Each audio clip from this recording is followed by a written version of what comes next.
Alexis Moncayo y Licenia Espinel comparten un diálogo con la invitada.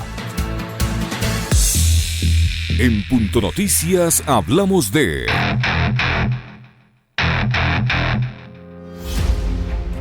A poco más de un mes de que la Comisión de Diálogo Penitenciario y Pacificación terminó sus funciones el pasado 16 de junio, quien fuera la vocera de esa agrupación, la colombiana Claudia Garzón Padilla, no duda en mediar nuevamente entre el gobierno y los privados de la libertad para frenar las muertes al interior de las cárceles y concretar un acuerdo de paz. El último hecho se registró el pasado lunes 18 de julio en el Centro de Privación de Libertad de Santo Domingo, que dejaría 12 personas fallecidas.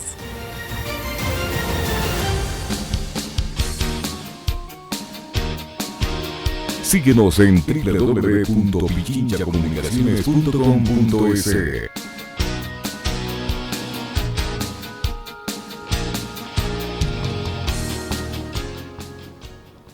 8 de la mañana con 9 minutos, avanzamos con más entrevistas en Punto Noticias de Radio Pichincha. Saludamos a esta hora a la abogada y exdirectora de Rehabilitación Social, Alexandra Zumárraga, que nos acompaña vía telemática. Doctora Zumárraga, buenos días, bienvenida. Estamos con usted, Alexis Moncayo, quien le habla, Licenia Espinel. Estamos todavía viviendo los rezagos de este nuevo episodio de la crisis carcelaria. Aún están en este doloroso proceso de reconocimiento de cadáveres, o de lo que quedaron, de esas partes que quedaron de los cadáveres de los 12 reos asesinados en la última masacre ocurrida en la cárcel de Santo Domingo, y con escenas y cosas hasta absurdas que han tenido que sufrir los familiares de las personas privadas de la libertad asesinadas, al punto que les han entregado restos que no corresponden a sus familiares, algo absolutamente doloroso. Mientras tanto, se espera para la próxima semana la reunión de la Comisión de Seguridad para continuar con este tema del censo carcelario. Hay muchas deficiencias que son evidentes en el tema de seguridad, pero lo que más preocupa es la importancia, la prioridad que se está dando a este tema por parte de las autoridades del gobierno nacional. Al parecer se siente o es evidente que como son personas privadas de la libertad, pues no importa, nos reuniremos la próxima semana para seguir avanzando en este asunto, le minimizamos, decimos que solo es una riña y ya, quedó allí y esperemos a la siguiente masacre. Esa es la sensación que se tiene entre los ciudadanos. ¿Cómo analizar esta situación y la respuesta que ha dado el gobierno, el Estado como tal, a este nuevo episodio de la crisis carcelaria? Buenos días, bienvenida.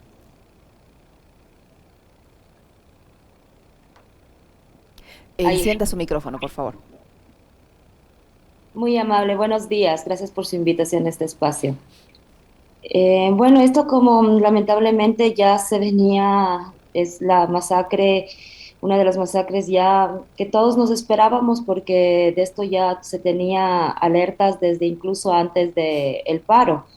Si yo lo sabía, si algunos de los familiares ya lo sabíamos, sabía la policía, no sabía la inteligencia policial, y no hicieron nada para prevenir, como no hicieron nada en todas las anteriores masacres que han existido, que son ya casi 400 las personas fallecidas, incluso más, porque siempre el gobierno maquilla las cifras, como incluso hay algunas personas privadas de libertad que son migrantes, que no tienen registros de identidad, algunas personas incluso no tienen cédulas. Esa es la realidad de las personas privadas de libertad.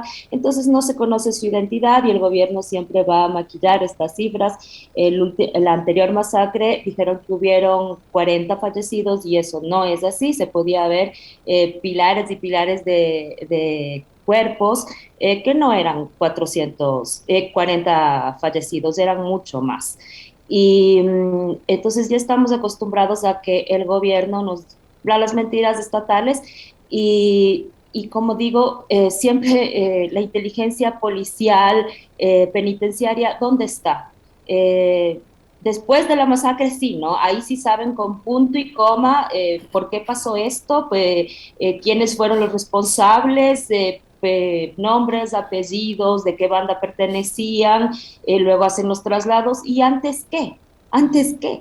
O sea, por poco sabían hasta dónde estaban las armas de calibres militares, fusiles, son las cárceles por poco recintos militares del armamento, arsenales estaban ahí. Si ustedes vieron, porque ya dentro de las imágenes que pudimos ver, eran fusiles R-15, dobles cargadores, se podían ver adentro, o sea, esos calibres que tienen, no tienen, o sea, están más armados que las mismas fuerzas armadas, ni siquiera policiales, sino armadas, de las fuerzas armadas, y la policía parece que no le importa o que no son cómplices y ya no autores, ¿no? Autores, porque hay tal complicidad que parece que el gobierno desea que pasen estas muertes, ¿no? Que pasen estas muertes. ¿Cómo está, doctora? Buenos días. A ver, una Yes. cosa que de entrada me llama la atención, usted dice, hay trabajo de inteligencia, y esa era una de las cosas que yo ayer en el comentario mencionaba. Se hizo informes de inteligencia en las movilizaciones de junio, recuerdo también que durante las de octubre del 2019, informes de inteligencia, hablan de los movimientos que está haciendo la dirigencia indígena. Pero en cárceles, en lugares cerrados, que están se supone bajo el control del Estado, ¿no será más fácil prevenir? Y usted dice, tenían ya informes, y lo que pasa es que no hicieron nada.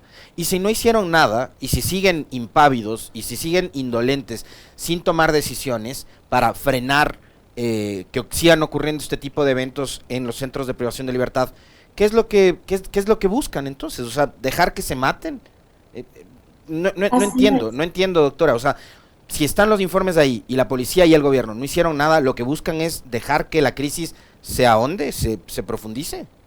Así es, o sea, es lo que ya muchas personas que estudiamos, que vemos esto pasar todas las veces, es como, sin inteligencia no hace nada, porque hay cuerpos de inteligencia presidencial, policial, militar, penitenciaria, existen estos cuerpos de inteligencia, que sabemos que cuando desean actuar, actúan, como ya se ha evidenciado dentro del paro, muere un policía y enseguida existe ya el autor, lo buscan. O sea, se ha evidenciado que existen y que cuando lo quieren, hay la voluntad, actúan. ¿Por qué no actúan cuando hay una masacre penitenciaria? O sea, después de la masacre actúan, pero antes no. O sea, entonces, esto no puede, una masacre de esta magnitud no puede existir sin la complicidad de las autoridades. Estas armas de este calibre, de esta magnitud, no pueden ingresar por una visita, ¿sí? Estas armas ingresan por los filtros, por la puerta grande, como se lo llama, ¿no? Entonces, sin las autoridades, sin la anuencia de las autoridades, no van a ingresar estas armas. No es una, no es dos, son decenas de armas que ingresan, ¿no? Fusiles, granadas, R-7, R-15 las que ingresan, ¿ya? Entonces, las autoridades son las que permiten. Y una vez que se da la masacre, actúan, ¿ya? Actúan. Entonces, hay ya una anuencia de las autoridades, ya no es una complicidad, ¿ya? Es ya una autoría, es una autoría. Y lo que es peor es que aquí no hay un solo culpable. Yo no he visto que se le haya iniciado ninguna sola investigación a un solo funcionario, porque aquí no están muriendo gallinas, perros, aquí están muriendo seres humanos, en decenas, en centenas, y no está pasando absolutamente nada. Es una pena que la Fiscalía no haya dado un paso para iniciar una sola investigación, instrucción fiscal a ninguno de los directores, exdirectores de la SNAI, porque aquí no está pasando nada. ¿Qué es lo que está pasando con la Fiscalía? ¿Por qué no inicia alguna investigación? O sea, aquí el señor Edmundo Moncayo se fue, el subdirector se fue, o sea, son seres humanos, son vidas humanas las que se están perdiendo y no pasó nada. Quizás ni siquiera algunos tenían sentencias, otros no tenían sentencias, otra gente ya estaba libre y murieron masacrados y no pasó nada.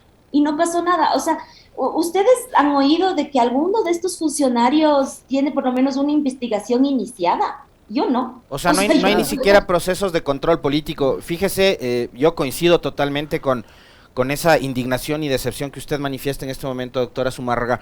Y esto yo le mencionaba hace un momento a John Vinuesa, porque María Paula Romo, ministra de Gobierno, en su momento se deslindaba de la responsabilidad y ella decía que la policía no es la encargada de la seguridad en los centros de privación de libertad, lo cual sí tiene razón, porque antes había un organismo que era el Ministerio de Justicia que se encargaba de controlar y de dictar la política pública en rehabilitación social, pero el gobierno de ella mismo, el gobierno de Lenín Moreno, fue el que desmontó todo el sistema. Después vino Alexandra Vela y hacía lo mismo. Hoy está Patricio Carrillo y hace exactamente lo mismo y ahora también argumenta de que la policía está cansada y de tales, ¿no?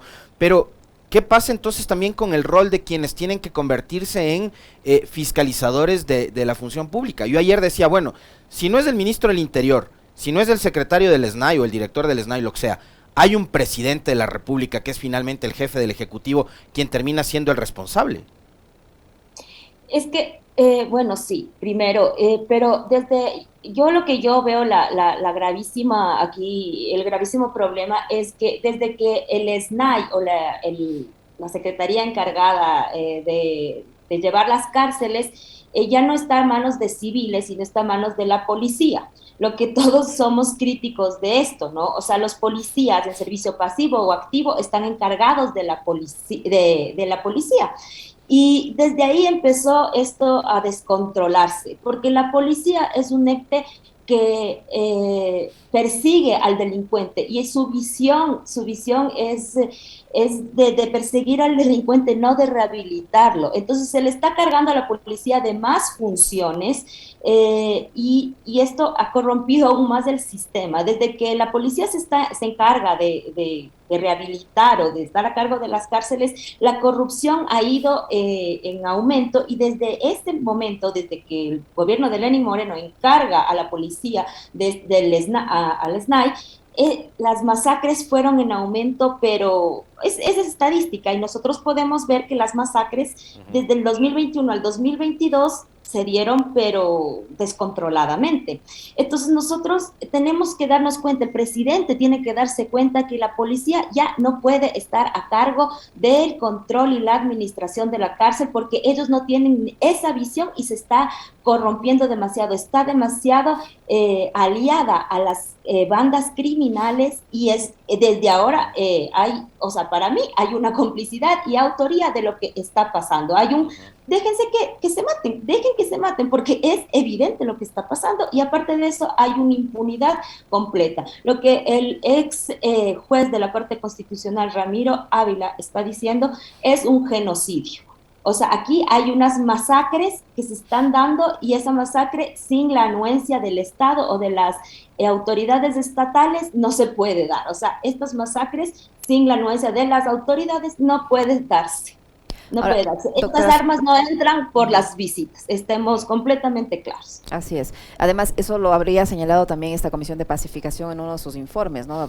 Ellos relacionaban este ingreso de armas de todo tipo, hasta de licor, con la anuencia de algunos malos elementos de la Policía Nacional, de los mismos guías penitenciarios e incluso de Fuerzas Armadas que estarían contaminados con este esquema de corrupción que permitía el ingreso de este tipo de elementos al interior de las cárceles. Según la información que se conoce hasta el momento por supuestas investigaciones de la misma policía, esta masacre ocurrida en Santo Domingo se debería a una supuesta reagrupación de esta banda Los Choneros. Eso es lo que dice la propia policía. Si ya se sabía que se estaban reagrupando, ¿no era más fácil hacer los traslados antes de que ocurra esta masacre o colocarlos en cárceles diferentes, no permitir esta reagrupación? Si ya conocían que se estaban reagrupando, digo, ¿no era más fácil prevenir esa reagrupación antes que esperar esta masacre? ¿Se puede reducir este nuevo episodio a simplemente esta explicación de una reagrupación de una banda delictiva?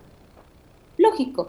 Lógico, estos traslados de seguridad se los tenían que hacer de manera preventiva y lo que más es sorprendente es que luego estos traslados de seguridad lo hacen con nombres y apellidos de las personas, se los hicieron, pero no se los hicieron antes porque ya había alarmas antes del paro ya habían alarmas y yo dije, bueno, no, en el paro todas las cárceles se quedaron quietitas, ¿no? En el paro todo estaba muy quieto, incluso los niveles de sicariato bajaron, todos estaban concentrados en el paro, Pero, ¿quiénes? O sea, en el SNAI todos los departamentos, el de diagnóstico, el de seguridad, todo está dirigido por policías de servicio activo y pasivo. O sea, todo es como estar dentro de la misma policía, el SNAI, ¿no? O sea, mi coronel, mi teniente, mi general, todo es como estar dentro de la policía, es una locura, ¿no? Antes estaba el SNAI o todas las directrices eran gente civil. Entonces yo no entiendo cómo eso te puede tener una lógica rehabilitadora si es todo completamente policial. Entonces, bueno, el teniente o el coronel que está encargado de los traslados lo hizo de manera inmediata, pero luego de la masacre. Luego de la masacre lo hacen con nombres y apellidos y saben que el R7, este tal Goyo, este tal, tales, pero ellos esperaron y los mismos familiares dicen, nos llamaron, pero después acudieron después de 2 horas. O sea, mátense ahí unas 2 horitas y luego nosotros ingresamos. Igual a la anterior, una masacre que hubo en Guayaquil, las fuerzas, creo que armadas, esperaron, ni siquiera ingresaron. Ellos esperaron y no ingresaron, o sea, esperaron que se maten como 5 horas. Entonces, como yo les digo, esto ya no es complicidad, esto es autoría y lamentablemente esto el Estado ecuatoriano lo va a tener que pagar en instancias internacionales. Como no hace nada el mismo Estado, o sea, Fiscalía no actúa, el Estado lo va a tener que pagar de alguna u otra manera, quizás en el futuro, en instancias internacionales. Doctora, ¿cómo funcionan las redes de corrupción dentro de las cárceles? Ayer en entrevista con Gustavo Zalc, el ex ministro de Justicia nos decía, el problema es que dentro de las cárceles también hay redes de corrupción, que son precisamente las que usted mencionaba hace un momento, ¿no? Las que permiten que ingresen armas, por ejemplo, al interior de los edificios. Dentro de las cárceles son grandísimas, o sea, yo le estoy hablando desde el guía hasta el director de la cárcel, uno de ellos ya encarcelado, Reina, por ejemplo, uno de los que fue encarcelado por el caso de los israelíes que fueron asesinados, el caso de Abdalá. Por las pruebas COVID. Exactamente, por ejemplo, yo sabía que él incluso vendía los pabellones. Por ejemplo, él vendía los pabellones por ejemplo, a los lagartos. Y le decía, bueno, yo tengo este pabellón aquí que está recién construido y le llamaba al jefe de los lagartos, digamos, alias Choclo, y le decía, dame $30,000 y ven tú con todo tu combo, toda tu mafia, y ellos se posicionaban de ese pabellón. Un pabellón al día, más o menos, te significa, un pabellón de 500 personas, te significa para la mafia $8,000 al día. Eso quiere decir que esta persona, el jefe de la mafia, al ingresar la droga, él tiene el monopolio de la venta de droga, ingresa la droga por medio del policía o por medio del guía. Entonces él cobra el ingreso de las personas. Una persona nueva ingresa al pabellón, entró preso. Yo tengo que pagar por mi ingreso a ese pabellón $60, comprarme mi colchoncito $30, una cobija $10, quiero comer algo extra de la comida, tengo que pagar. Todo es pagado, o sea, absolutamente todo dentro de una cárcel es pagado. Quiero salir, por ejemplo, de mi pabellón al policlínico, tengo que pagarle al guía, ábrame la puerta, ¿cuánto? 50 centavos. Absolutamente todo dentro de una cárcel tiene precio. Entonces, cuando una persona cae presa, se empobrece no solo la persona, sino la familia. Toda su red familiar. Entonces, aparte, por ejemplo, si yo no soy delincuente, soy una persona primeriza que me caí incluso por haber comprado un carro que era robado, ya, me caí por una tontería, entonces me van a decir, necesitamos que tu familia, me va a poner aquí el cuchillo, tu familia tiene que depositar $200 a esta cuenta, $500, entonces yo voy a llamar desesperada, por favor, no quiero que me maten. Todo es un tema de angustia, porque ustedes se han oído las las extorsiones que se les hacen dentro de las cárceles. Entonces es un tema desesperante porque adentro se roban entre ellos mismos. Entonces es un tema desesperante la prisión que te va a empobrecer. Entonces uno va a salir muy empobrecido de la prisión, aparte de ya pagar toda tu condena, tu abogado, o sea, tu ansiedad que estás viviendo ya como persona sentenciada, si eres culpable o no eres culpable, porque aquí la prisión preventiva dura 1 año. Seas culpable o no seas culpable, tú ya vas a salir enfermo, empobrecido, muerto quizás, o sea, todo es un sistema de empobrecimiento, no solo de dinero, sino de tu salud y de tu salud mental. Usted nos ha narrado cómo procede esta red de corrupción entre los guías, los mismos presos, ¿cómo les dicen a los cabecillas de cada pabellón? Caporales. Los caporales, todo tiene preso, pero ¿en qué momento participan allí los directivos de los centros de penitenciarios y los que ejercen el control tanto en los exteriores como en este caso la policía o Fuerzas Armadas? Que son quienes en efecto controlan los ingresos de los vehículos que llevan el abastecimiento o de los vehículos que ingresan para hacer algún tipo de arreglo, etcétera, etcétera.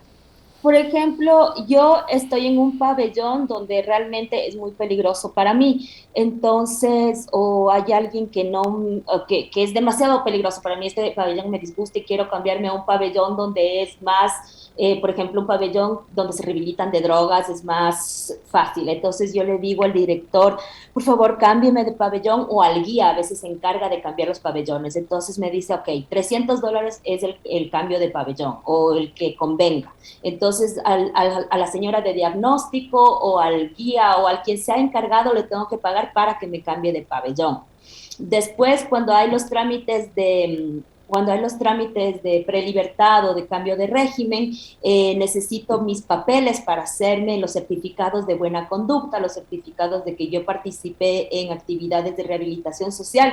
Yo no participé o no pude hacer, entonces hágame un certificado, por favor. Diagnóstico, la señora de diagnóstico, la trabajadora social, hágame el certificado. ¿Cuánto cuesta un certificado? $100. Me hace un certificado falso. El juez, las garantías, ahí se sabe que por ejemplo, uno de los sitios más corruptos es Guayaquil.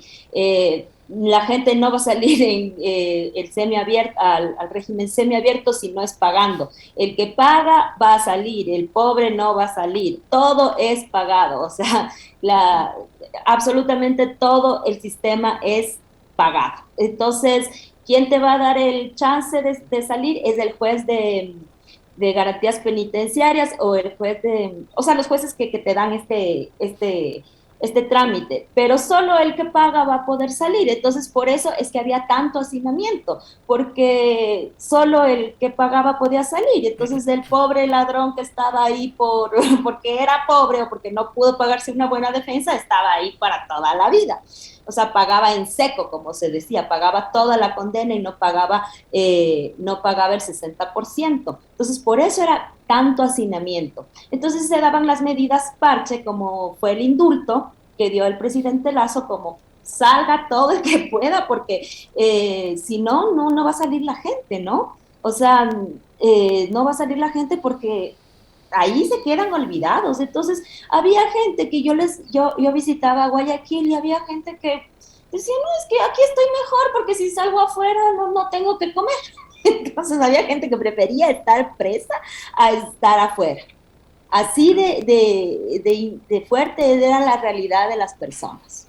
Doctora Zumárraga, hay una queja de los guías penitenciarios justo con ocasión de esta nueva masacre que dicen que, por ejemplo, el sistema de cámaras que tienen en el interior de los centros de rehabilitación en su gran mayoría no funcionan, y las pocas que funcionan no tienen audio, que los presos, por ejemplo, en este caso de la cárcel de Santo Domingo, ponen candado en sus celdas antes de comenzar este tipo de eventos violentos, de las masacres. ¿Cómo es que los reos tienen candados y se ponen ellos los candados? ¿Y por qué, si los guías saben que tienen candados, no hacen estas requisas para quitarles los candados? ¿Y por qué tenemos ya casi, me parece que son 7 masacres en lo que va de la actual administración, y no hay una mejora en cuanto al sistema de videovigilancia? Cosas tan elementales como esas, por ejemplo. Claro. Primero porque hay un déficit de guías penitenciarios, me parece, creo que es el 70% de que hace falta guías penitenciarios. Por eso recientemente se están incorporando 1.300 guías penitenciarios al sistema, ¿no? Para darles esta capacitación flash de 5 meses e incorporarlos. Hay pabellones de 600 presos que tienen un guía por pabellón. Es imposible que un guía por pabellón, ni siquiera ellos pueden contarles a los presos. Los mismos presos se cuentan entre ellos. Ellos hacen el numérico. Ellos mismos se cuentan y ellos mismos se encierran. Ellos mismos se ponen los candados. Un guía es imposible que les cuente y que les ponga candados a todos. Ellos mismos se encierran por su seguridad. Ellos mismos se encierran. Porque, o sea, fíjese, un candado para las celdas cuesta más o menos $60. Entonces, a veces no hay ni siquiera candados. Ellos mismos se compran por su misma seguridad. Entonces, el SNAI es un ente sin personería jurídica y es muy difícil que llegue el presupuesto al SNAI. Entonces, o sea, si se le asignamos, yo qué sé, 12 millones, 20 millones, pero hasta que llegue el presupuesto del Ministerio de Finanzas es muy difícil. Entonces, claro, entonces, este tema de las cámaras de seguridad, hasta que se instalen, hasta que se pongan, es todo un tema.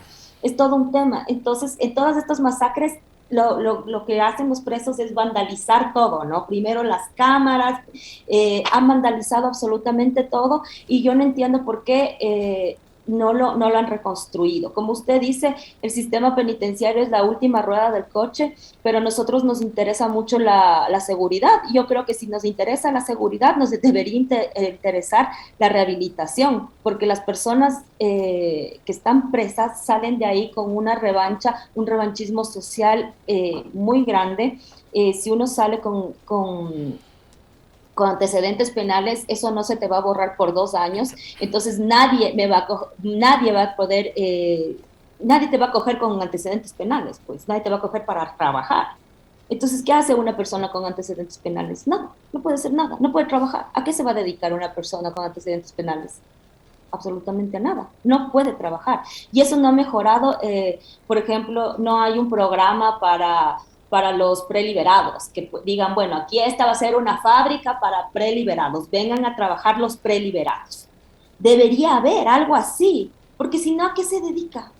Eso es lo que me decía una persona liberada. Yo estuve 10 años, estuve en la universidad, pero tengo antecedentes penales, no se me borra. ¿Qué voy a hacer? No sé qué hacer, no tengo que hacer una vez liberado y sé carpintería, aprendí esto, también estudié, pero nadie me quiere contratar. Entonces, ¿por qué el gobierno no hace estos programas, fábricas, gente que, no sé, para adoptar a estas preliberadas, que son bastantes? Tenemos 40,000 personas privadas de la libertad. Y todas las personas privadas de la libertad, ¿qué hacen? Obviamente muchas se van a dedicar a microtráfico, a robar, al delito, o sea, no tienen otra cosa que hacer. Si las personas normales, sin antecedentes penales, no tienen trabajo, mucho menos los preliberados. Entonces, el sistema penitenciario está muy, muy relacionado a lo que es la inseguridad ciudadana, a lo que vivimos, esta crisis de seguridad ciudadana. Entonces, debemos regresar a ver ese sistema y darnos cuenta que que está muy relacionado a la inseguridad ciudadana, ¿no? A lo que todos tenemos miedo, tengo miedo de salir y que me roben, que me acuchillen, pero también regresemos a ver, señor presidente, regrese a ver el sistema penitenciario. Necesitamos una mirada ahí. No es que mátense entre ellos, no. O sea, hay gente ahí, 40% de estas personas están ahí sin sentencia, incluso pueden ser inocentes. Entonces, hay gente que va a salir ahí descuartizada. O sea, y yo sé de mucha gente, de estas personas que murieron en esta última masacre, iban a salir libres en septiembre. Terrible. Iban a salir libres en septiembre. Muchísimas gracias, doctora. Muy amable A por su tiempo y por haber conversado con nosotros. Muy amable la doctora Alexandra Zumárraga, abogada y exdirectora de Rehabilitación Social, que ha estado con nosotros. Muchísimas gracias. Mil gracias a ustedes. Hasta luego. Un buen día.